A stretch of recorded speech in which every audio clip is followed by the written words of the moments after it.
Welcome to Weeping Willow Homestead. Today I have a garden tour for you. I completely missed getting the end of August's garden tour done, so you're getting a week into September's garden tour. Sorry.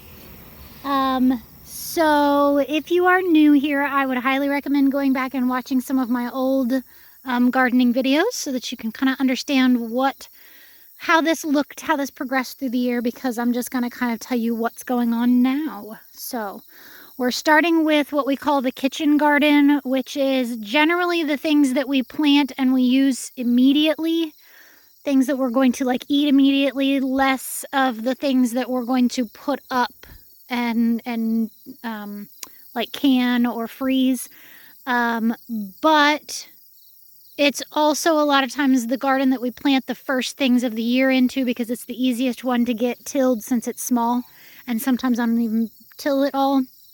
So a lot of times we get the early stuff in this one, like cabbages, lettuce, radishes, whatnot. So this one is approximately 20 feet by 10 feet. So yeah, just to kind of give you an idea. This was lettuce, and the lettuce all went to seed, and I took the seeds, the tops of the seeds, and just kind of run them on the ground. And so right through there, you're going to see baby lettuce coming up. Here, I can zoom in. Hey, look at that. I know how to use my phone. So that's exciting to get lettuce from seed at the end of the year. And then this is all snack peppers, and these are pepper seeds that we buy, the little snack peppers from Aldi. And I just save the seed from them. I go in the grocery store in the spring and save seed from a couple of the peppers and plant, and we get peppers from them. And we are getting peppers from them. They are loaded and producing. See them all? Oh, that one's bad. But they are still loaded, and they're actually still flowering. So we'll see how many we get off of this. I've already picked 2 big old baskets of them and froze. There's also some jalapenos, and then some kind of long bell peppers. They're a sweet bell pepper back there. So those are all doing great. It has been an amazing pepper year for sure. Sorry, trying to step outside the fence. This is cherry tomatoes. I have 3 varieties. I'm going to step back in the fence again. I should just stay in here. There are yellow pear tomatoes. Let's see if I can get a decent picture of one like that. And those are ones that I bought seed from. I'm wanting to say those were from M.I. Gardener a couple of years ago. There are just some standard red cherry tomatoes, and those are seeds that I saved from Aldi. They are jamming. And then my favorite is over here, and they are a black cherry tomato, and they will get even darker than that when they're ripe. That one is just about ready. And they are by far my favorite. They're also a slightly thicker skinned one, so if you're wanting to can cherry tomatoes, they are a good one. And then in this area, let's step over them. I had a small packet of my favorite green beans, which are jade green beans. That's what they look like when they are ripe and ready. They are a beautiful, long, very tender, they stay very tender green bean. They don't get tough and stringy, which is why they're my favorite. And I had just a small amount of those left, and so I really wanted to save seed from those. So I opted to go ahead and plant what I had and what came up. Unfortunately, not a whole lot came up. But they grew prolifically. And so I am letting them dry out. They're going to die on the bush. I could go ahead and pull these. And then you shell them, like if you've ever shelled peas before. Sorry, it rained today, so these are kind of softened up now. I was going to open one of those and show you. There's the seed inside. And so I will save those seeds, and I will have plenty to plant, hopefully just those next year, rather than saving any of my old seed that is kind of a mix of different beans, some of which I did not care for. So there's that. My monstrous cherry tomatoes. Seriously, these guys are huge and taking up, they're producing like crazy. It is nothing for me to come out like every 3 days and pick a ice cream bucket full. So a gallon or so. Yes, out here in the country, we use ice cream buckets. Next is the zinnias, and they are jamming as well. Please excuse the weeds. It has gotten to that time of the year where I am so busy harvesting and processing everything from the garden that I just let the weeds go. Every year we put chickens in our garden. So by the time the one group of chickens is done in this garden, it will be back down to dirt again. And the other garden is the same way. We run them through the garden all winter long, and then they fertilize, debug. They will eat whatever is left out here. They'll eat all the weeds. They'll tramp everything down. And so by next spring, it is ready to plant again. So this time of year, I just say forget it and let the weeds take over, and I don't worry about it too much. Okay, maybe a little bit, but not too much. So zinnias are jamming. I will probably end up not saving seed from those this year because I saved like half of a gallon size Ziploc bag last year. So I probably don't need to save again this year. But I always save my favorites. Let me show you a few of my favorites. They're starting to wear down for the year. These are called a candy stripe, and I have a couple of different colors. That one's yellow and red. I hope the lighting is okay. It's like 7:30 at night. These are gorgeous. I mean, seriously, look at that color. So pretty, and the variegation in them. Oh, down here is another one of my favorites. These right here. So pretty. And zinnias are a great one to save seed from for the first time, because that's the seeds. That dead head right there. You just pull those out and you have the seeds. So you can just replant those. Easy peasy. Next is what was my zucchini row, and the squash beetles done away with it. I did go ahead and plant one more zucchini. They are very fast growing, so more than likely I will get some off of that before it's all said and done with. There's also the nasturtiums that I just left because the chickens will gladly eat off of those when they are done. The cabbages are all done and harvested except for two. That one was actually harvested, and it's just like the leaves that are coming up around it. That one didn't get harvested, and it was just the bugs had gotten too far on it, so I just left it. That's where radishes and lettuce were. I need to get out and weed this area or something and go ahead and replant radishes for the fall. And then this is where I had a couple of sweet potatoes that sprouted in my house. And so I just grew some slips off of them, and then this one I just threw out here. And I know I dug in here the other day and found sweet potato growing, but now I don't remember where it was. But there's some in here. I don't know how big they'll be, how many we'll get. It was just let's try this and see what happens. Oh, see, there's a baby one. So we'll see. I planted these really late, so I will probably leave them out here as long as I can. You don't want to leave them out after a frost, but we usually don't get our first frost until October, so we should be good. I also am seeing some trees growing in my garden. Yay, that's what I need. Those will have to be cut or dug up. So that is overview of the kitchen garden. Giant cherry tomato plants. Let me pause this and I'll walk over to the main garden and show you that. A quick look at how the main flock of chickens are doing. We do still have our small flock. Hey, shh. You hush. He's doing his job. This is our goose, and he is what's called a guard goose, and he is doing exactly what he's supposed to be doing. And he does not even like us getting in the fence with the chickens, so he's doing his job.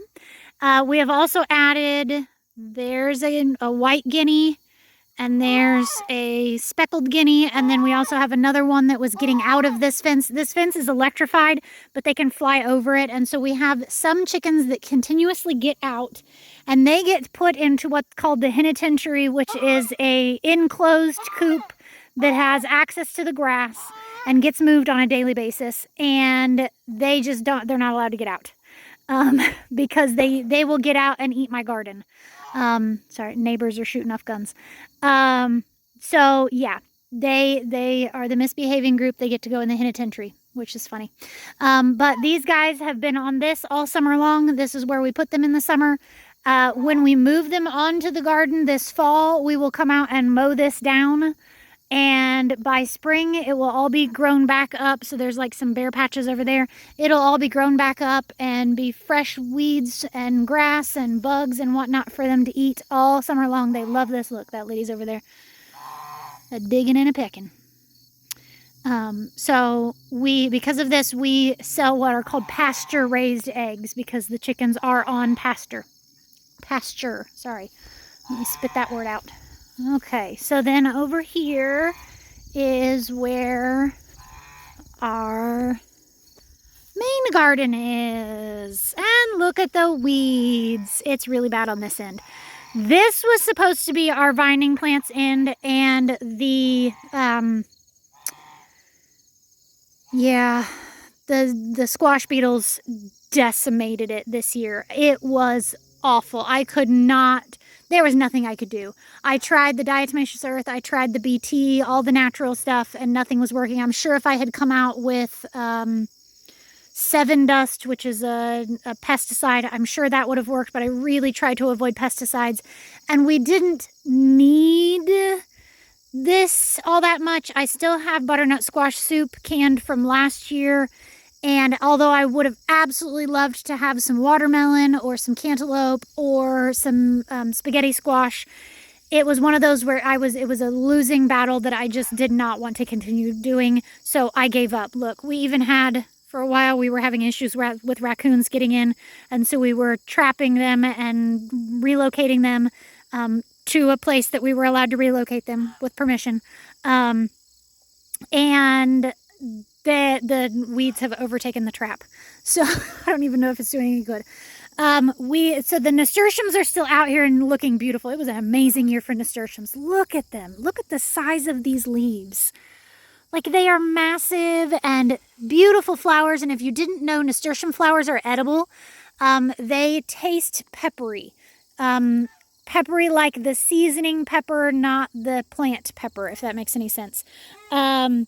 And they are beautiful added onto salads, or stoups. We do have one thing that's coming up, and I think it is a watermelon. It might be a cantaloupe, but I'm leaning toward watermelon. So far, the squash beetles haven't found it yet. Don't tell them.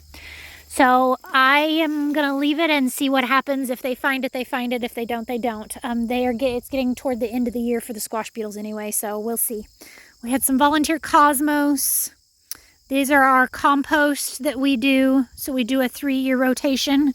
So the middle one is what we put on the garden this year.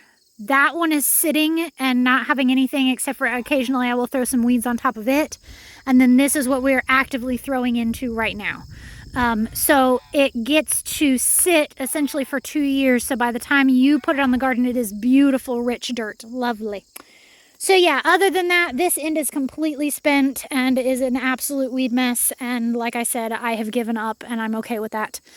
This is where the potatoes were. They have all been dug. Not seeing anything try to sprout up from there. Like we've missed a potato. So if we do, that's great. We'll just let them be. Tomatoes are doing jamming. I actually need to come out here and pick, but like I said, it was raining today.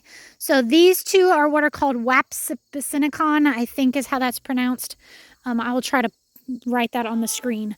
They are a small yellow tomato, and they are fuzzy like a peach, which is different. They are definitely a low acid tomato. My daughter loves them, my oldest daughter. She loves them, and she will just gladly munch on them. Come out and pick one and eat it. Then we have 3 either pineapple or hillbilly, and then 3 either pineapple or hillbilly. I don't know. I put tags on them. I can't find the tags because look at them. They're huge. And they are still producing beautiful. There is this one that I think is different because it is supposed to look like those, which are kind of an orangey. These are small and very orange. So I don't know. And then there are 2 Roma tomatoes in the back. And then back there, look at that gorgeous sunset. Back there is our 2 old growth apple trees. They produced gangbusters this year. I mean, the ground is absolutely covered, and I have been coming out and picking up to give to the chickens. I picked up 3 5-gallon buckets yesterday and didn't even put a dent in it.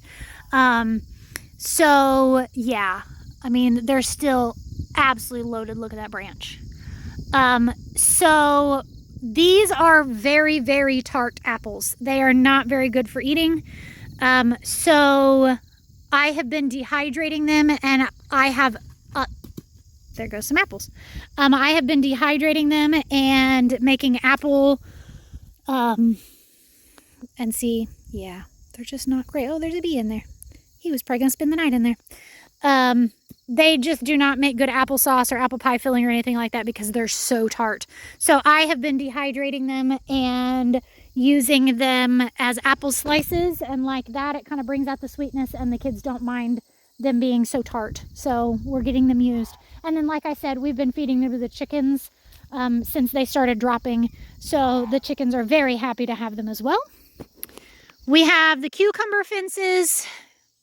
These got hit by those squash beetles again. So they are still somewhat producing. I'm seeing some flowers on this branch, and then I did go ahead and replant some. The weeds are taking over. I don't know if they're going to finish ripening before the first frosts or whatever hit. So we'll see.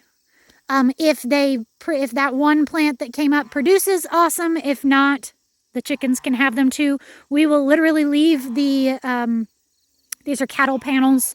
We will literally just leave those up, and the chickens will eat everything off of those, and they can actually fit through the holes. So we just usually leave them up and then move them come spring. And I usually leave them up for a couple of years in the same place. I know that's not best practices. I'm going to fight that sun now, aren't I? Okay, hang on. Okay, you're going to hear more gunshots in the background because the neighbors are at it. We live about 1/4 of a mile at least away from our closest neighbors. But from there, we have several neighbors that are all within 1/4 of a mile to 1/2 a mile. And they're just good old country boys. They're shooting safe. They're not, like they're not shooting where anybody's going to get hurt. They just like blowing stuff up. And who doesn't? I mean, come on.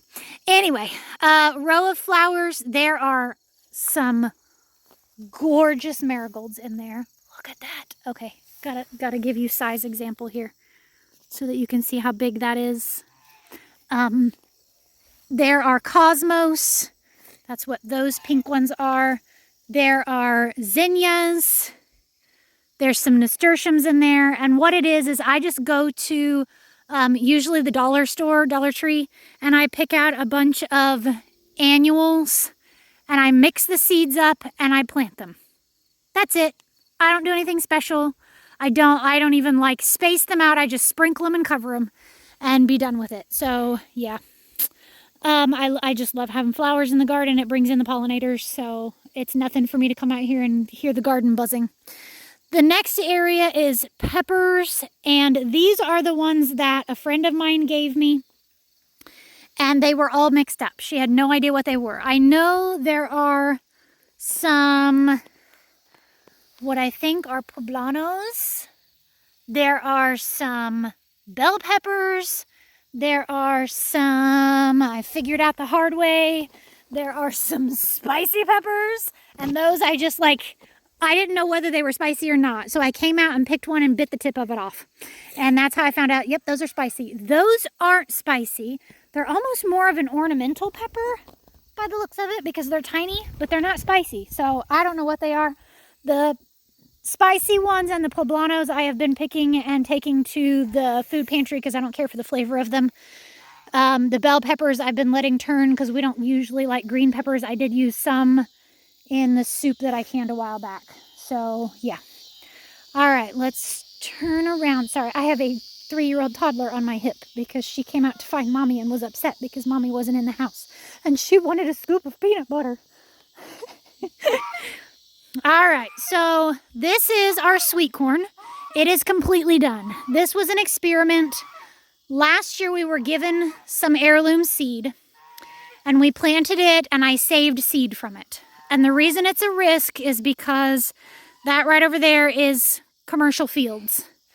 That over there is commercial fields. We are surrounded on 3 sides by just traditional fields. And last year was a corn year. I love corn years because the privacy is amazing. You're talking like 10-foot tall corn on 3 sides. Beautiful. But because of that, our corn cross-pollinated with some of the field corn. So some of our corn came out just fine, was sweet and tender. Some of it came out chewy and like field corn. So I went ahead and came out and picked everything. Look, right there, you can see the difference. See all of this stuff that's dead and dying? And these are taller and not dying. That's where it cross-pollinated, and that's going to be a field corn. I didn't even notice that before. But see how it's like almost half of it is one and half of it's the other. So I did not save seed this year, and I won't do that again. Unless we have like this year where we're surrounded by soybeans, and even then I'm still leery of it. But I saved all the corn that was good, and I cut it off and used it in that corn vegetable soup that I canned up. And then anything that wasn't good, I threw out to the chickens, our compost crew, and they ate all of it. I'm barely even seeing corn cobs left because they peck it clean and then eat half the cob. So yeah, it didn't go to waste either way. And then usually in the fall, I will cut these down and make 2 corn shocks and put by our front porch as decorations. So I'm not sure if I'll do that this year. It was a bit messy last year because we had really bad winds last year. But if I do, I'll do it. If I don't, then it's just another area for when the chickens come out here that they have some aerial protection and some wind protection. So it's kind of nice. This is the green beans. I am done with green beans for this year. I had fully intended on continuing to pick for a long time more because they're still even blooming, but I let it go for about 2 weeks because I was not feeling well, and that was when the weather got like crazy hot. And so now it's a mix. I could come out and clear pick it and throw all of that in the compost and then continue picking because we're still flowering. I feel bad. Like, I feel bad that we're not picking anymore because we're still flowering, which means we could still be picking green beans for another month. I'm just tired and I have to pick and choose my battles. So this is a battle I'm choosing not to pick. Literally, I'm choosing not to pick them. I canned all that I planned on canning, except for I would have liked to can some more for pickled green beans because my kids love pickled green beans, but we'll see. I don't know. I might come out and like clear pick 1 row and go from there. I don't know. It really depends on how the rest of this season goes because, like I said, I'm tired and I'm going to have to pick and choose some battles here. We've started back up school full time and just life, you know how that works. Busy seasons. So the marigolds in there are looking beautiful. And then last is the sunflowers, and they are dying back for the year. They got massive and covered, and all of the ones that are black, the wild birds have been eating. And when we put the chickens on here, usually late October is when we put them on the garden. So when that happens, I will come out and break all of these off or cut them off with pruners. They are thick. They get very woody like a tree. I mean, they really do. This one has fallen over. Look at it. It's chunky. And they are stiff. So what we usually end up doing is coming out and cutting them. And then once the roots dry out, then usually you can pull the roots out without any issue. But you don't want to step on that stump of what's left. They are hard. So yeah, they're almost done. Beautiful view. Oh, there goes the guns again. Who's that? Our neighbors. Yeah. So yeah, that's the garden for this year. I might go ahead and do one more garden tour toward the end of the year. I would love to show you guys what it looks like as everything's dying back. And then I had thought about maybe doing a video the first few months of winter, like the first 3 months of winter. So maybe like start at the end of October, do November, December, January, maybe even February. Come out like once a week or once every 2 weeks and just maybe take a picture of as everything's dying back and show you how much the chickens take it down and how fast they take it down. It is always astounding to me how fast it goes from this lush and tall and overgrown to pretty much next to nothing left. It really is amazing how fast they will work all that down, and they'll eat anything that's left, any cucumbers, any tomatoes, any of the weeds, anything like that. They'll take it down. So kind of a convenient thing, because then they just stay on that all winter and we don't move them. So yeah. All right, well, that is everything. If you guys have any questions, let me know. I will be happy to share names of tomatoes and where we usually get from MI Gardener, but I have also just bought from like Rural King Tractor Supply type places, Dollar Tree. I am not picky about my seeds. Generally, I try to stay with heirloom, like organic, but yeah, as long as it's delicious, I don't really care. So, try to grow organically, but starting from seed, I'm not as picky. So, all right. Well, thank you so much for watching. I hope you guys have a great day. Goodbye and God bless.